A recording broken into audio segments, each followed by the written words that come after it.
En el año 1792, más o menos, un poquito más, un poquito menos, pero más o menos apareció un evangelista que era muy entusiasta y él predicaba de una forma, vamos a decir, muy entusiasta y su nombre era Charles Finney. Era un predicador que nació en el año 1792, más o menos, por ahí más o menos. Y él tenía una frase que decía, entregaré mi corazón a Dios o moriré en el intento. Bueno, este hombre era muy astuto, incluso creo que engañó al consejo de ancianos cuando él le dieron una licencia para poder predicar. Y bueno, pero él, cuando se le hace esas preguntas que se le hacen en las confesiones reformadas, si él las aceptaba como el arrepentimiento, la expiación, la regeneración, la fe, la esclavitud de la voluntad, que el hombre no puede buscar al hombre porque está totalmente inhabilitado, a menos que Dios haga. Entonces, bueno, este fin introdujo un pragmatismo religioso en el siglo XIX. Quizás para ustedes sea muy conocido como las cuatro leyes espirituales, el aceptar Jesús en tu corazón, está golpeando a la puerta de tu corazón. Eso no existía. En el año 1792 él lo pone y él lo ingresa. Ahora hablar de esto es decir, ¿qué estás diciendo?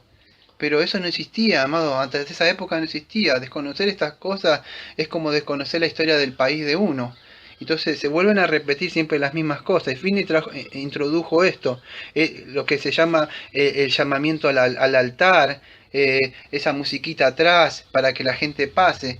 Todo eso, apelando, vamos a decir, al corazón, a una seguridad externa, que no ha sucedido, vamos a decir, algo interno, y la persona dice, bueno, aceptar a Jesús en tu corazón. Y fue en esa época. Hace unos años atrás, el Señor me guió a escribir lo que tengo en mis manos, que es un pequeño tratado, un pequeño libro, que fue por la gloria de Él, que Él me llevó a ponerle el título, La salvación en Cristo es más que una simple oración de entrega. Quizá no es vamos a decir, un gran escrito, otros quizá lo superen. Es muy sencillo, de la forma en que lo escribí, tiene siete capítulos, pero en uno de los capítulos, que si no me equivoco, es como, a ver, que lo chequeo. En el capítulo número 6, que yo le puse el verdadero evangelio, donde hablo, que Pablo habla de que estaba maravillado que habían creído otro evangelio en 1 Corintios 15, pero yo hablo, en el capítulo 6 del verdadero evangelio, hablo de la aclaración de Romanos 10, versículos 9 y 10, que es así, dice así. Porque si confiesas con tu boca que Jesús es el Señor y crees en tu corazón que Dios le levantó de entre los muertos, serás salvo, porque con el corazón se cree para justicia y con la boca se confiesa para salvación. Generalmente si yo te dijera, ¿cómo evangelizás vos? Bueno, que yo le digo Romanos 3:23, que todos están mal, que están destituidos, que la paga del pecado es la muerte, Romanos 6:23, y después y le saco Romanos 10, versículos 9 y 10, que si confiesa con su boca, y después ¿qué pasa? Ya está, ya es salvo. ¿Ya está? Sí. Una oración mágica y ya, hermano, hay un hermano más con nosotros acá. Así sucede, amados, de verdad. ¿Cuándo nos predicaron así? Eso es lo que se hace en el día de hoy. Eso no es el Evangelio, amados. Entonces voy a hablar un poquito de lo que yo escribí en el libro, ese que el Señor me ayudó y el Espíritu Santo a escribirlo. Me acuerdo que eran madrugadas y madrugadas en esa época. Y vamos a hacer, yo aclaro un poco. No está mal usar, yo digo cuando escribí eso, Romanos 10, versículos 9 y 10, si lo vemos. Ahora quiero que entiendan algo. Históricamente, en esa época, cuando Pablo decía esto, se le decía Señor al César. Confesar al Señor Jesucristo, no sé, hay una película por ahí que no me acuerdo si es, que la otra vez yo lo estaba viendo ahí, bueno, de un mártir, que si vos confesabas con tu boca morías. No sé si Justino Martí o uno de esos de ahí, no me acuerdo. Bueno, el asunto es que si vos con tu boca confesabas al Señor, eso te costaba la vida. Entonces, ¿qué significa? Esas personas, confesar al Señor significaba morir. Por eso dice, si confesaba al Señor vivirás. ¿Por qué? Por más que te maten, por más que te cuesten. Ese era el contexto. No es como hoy que se confesar con tu boca una simple oración en una campaña sos salvo. No era así. no era en ese sentido. Ahora, algunos no tienen mala voluntad, a otros aún conociendo persisten. ¿Por qué? Porque no hacen la voluntad del Señor, como dice Pablo ahí, tienen celo, pero no conforme a ciencia, predican otro evangelio. Entonces confesar al Señor la palabra ahí es homologeo, es decir, lo mismo, confesar que Señor, ahora quiero que entiendan algo, ahí no dice si confesaras que Él es tu Salvador. Ahí dice, si confesaras que el Señor, curios, muchos quieren al Salvador, pero no quieren al Señor. ¿Por qué? Porque Salvador quiero ser salvo, pero vivir como quiero, con la música, la amistad, hacer lo que yo quiero, que me salve. Pero el Señor vino a salvar de pecados. Entonces, ¿de qué querés que te salve? Si Él te salve, tiene que ser tu Señor. Y un Señor es un rey de tu vida. Entonces hay que entender eso. Un rey gobierna la vida. La palabra es curios ahí. Él tiene posesión ahora de ti. Tiene poder, tiene autoridad. Es el Señor. Y eso a muchos no les gustan. Porque Pablo dice en Gálatas 1:6, no, estoy maravillado de que así tan pronto hayáis alejado que os llamó por gracia para un evangelio diferente, no que haya otro, sino que si alguno proclama otro evangelio es anatema. Y amado, hoy se predica ese evangelio suave, aceptás Jesús en tu corazón, eso es anatema, eso no predica, eso no confronta a la persona con la ley de un Dios santo que lo ofende, es algo muy suave. Y por eso que ustedes que lo ven que acepta a Jesús, después lo ven ahí, ¿cuánto conocen ustedes de su familia? Algunos que siguen viviendo su vida, ¿sabe por qué? Porque no nacieron de nuevo. No nacieron de nuevo. El evangelio te va a confrontar, claro que va a doler. Te va a meter ahí la espada y te va a sacar, te va a circuncidar el corazón. Por eso el Señor dijo, yo circuncidaré el corazón y daré un corazón nuevo. La palabra, si alguno cree, ¿qué es la palabra creer? Ahí es pisteo en el griego. ¿Qué quiere decir creer? Quiere decir confiar. Pero ahora la palabra que levanto es confiar. ¿Confiar en qué? Bueno, Pablo dice que ahí en el texto dice que Dios le resucitó de los muertos. Eso, desde que crees que Dios lo levantó de los muertos. ¿Por qué Pablo no muestra en la muerte? Claro que la muerte es importante de Cristo, pero si Cristo no hubiera resucitado no sirve de nada.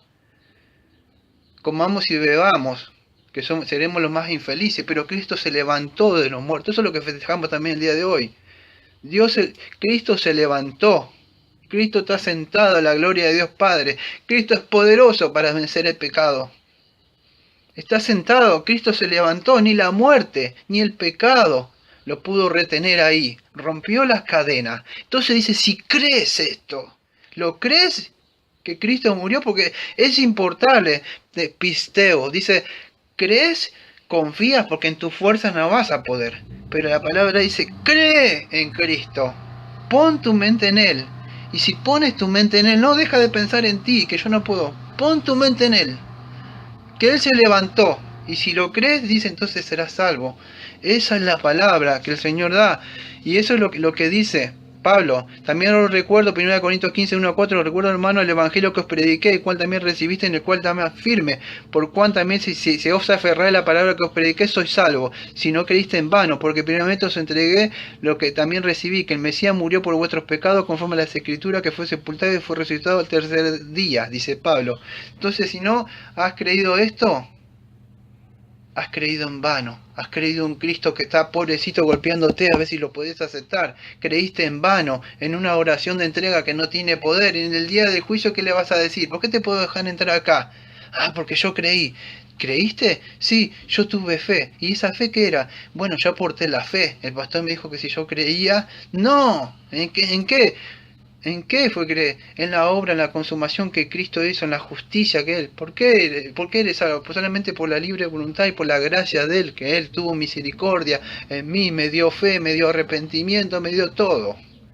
No tengo nada. ¿De qué me aferro? De la bendita cruz nada más. ¿Y qué predica? A Cristo crucificado y muerto y que resucitó, que está sentado a la diestra de Dios Padre poderoso, como dicen los credos antiguos. ¿En cuál Jesús crees? ¿En un corazón, en un Jesús romántico que está ahí golpeándote a ver si lo acepta? No. Entonces es importante entender ahí. Y ahí dice, si creyeres, dice ahí, pero también sigue hablando ahí de otra cosa del corazón. Dice, si crees en tu corazón. ¿Qué es este corazón? ¿Son los sentimientos?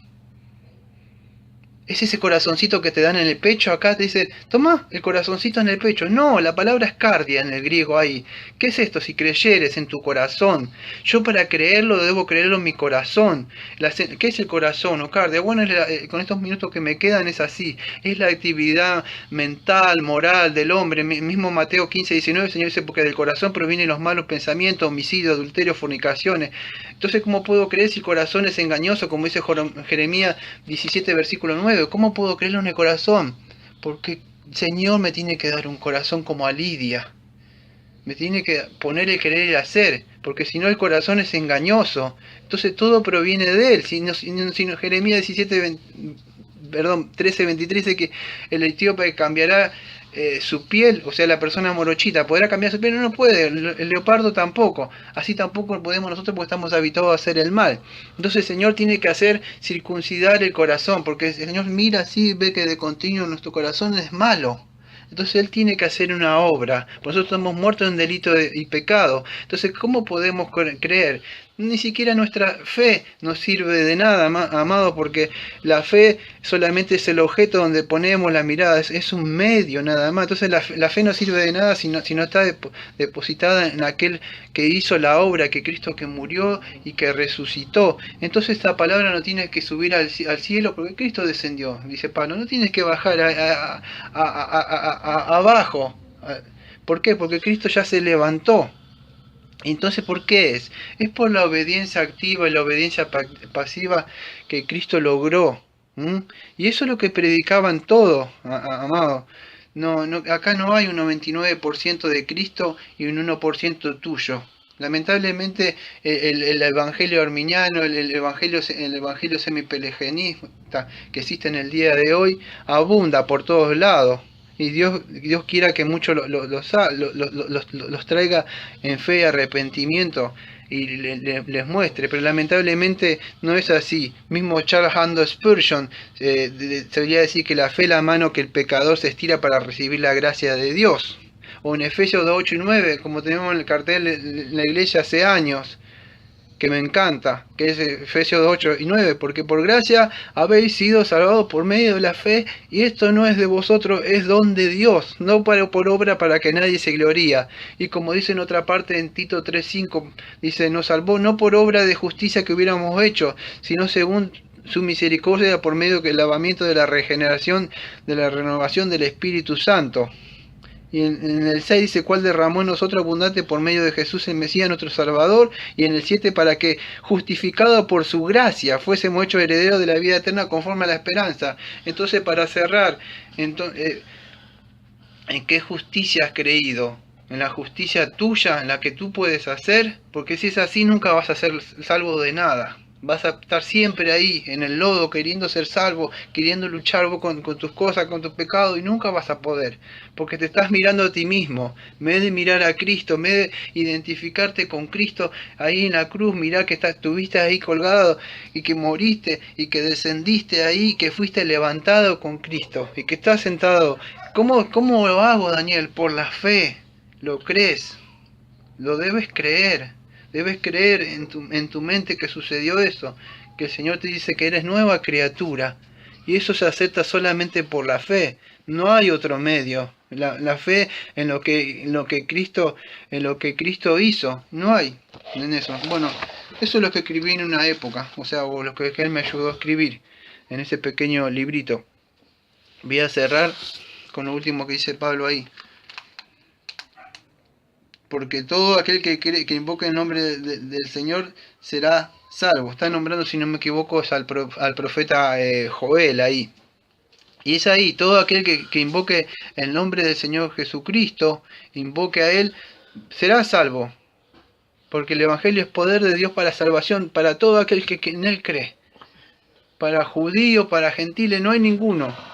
Entonces, ellos creían ahí que eran salvos por sus cosas, por las que hacen. Lamentablemente en las iglesias del día de hoy también. Tiene mucho con actividades religiosas, cosas adentro, como con más haces, como que parece que más estás ahí. Y no es así. Lamentablemente a veces se ha metido, se ha introducido en el día de hoy. Entonces confesar eso. ¿Cómo puedo hacer eso? Confesar ahí es homologeo, o decir lo mismo, como dice Primera de Juan. Si nosotros confesamos nuestros pecados, nosotros si decimos que no tenemos pecado, hacemos a Dios mentiroso. Entonces, si no eres salvo, amigo, hoy es un tiempo de gracia. Hoy es un tiempo de gracia para que hagas homologeo, confieses tus pecados al pie de la cruz. Hoy es un tiempo de gracia, como dice el escritor de Hebreo. No endurezca tu corazón. No permitas que el Señor te endurezca más, como hablamos la otra vez, que te entregue más. Clama hoy. Si estás acá es porque el Señor te ha abierto. La palabra está cercana a tu oído, ahí. No lo endurezcas el corazón, como Pablo nos muestra ahí. Pablo está citando ahí a Joel 2:32.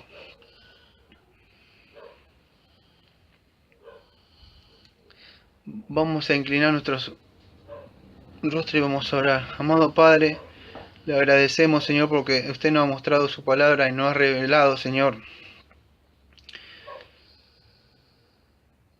aquellos que quieren ser salvos, Señor, por las obras de la ley. Sabemos que no pueden ser porque la ley es justa y santa, pero a la misma vez nos muestra nuestra condición pecaminosa y todos nacemos bajo esa maldición. Pero también nos muestra, Señor, ese pacto de gracia en Cristo Jesús que ya cumplió todo. Y la palabra dice, Señor, que sobre él, que era el justo, Señor, cayó toda la ira y la maldición de usted. Maldito sea que todo que es colgado en un madero. Y por medio de él, Señor, que fuimos justificados. Por medio de él, Señor, que nuestros pecados fueron perdonados, Señor. Tenemos una relación ahora correcta para con usted.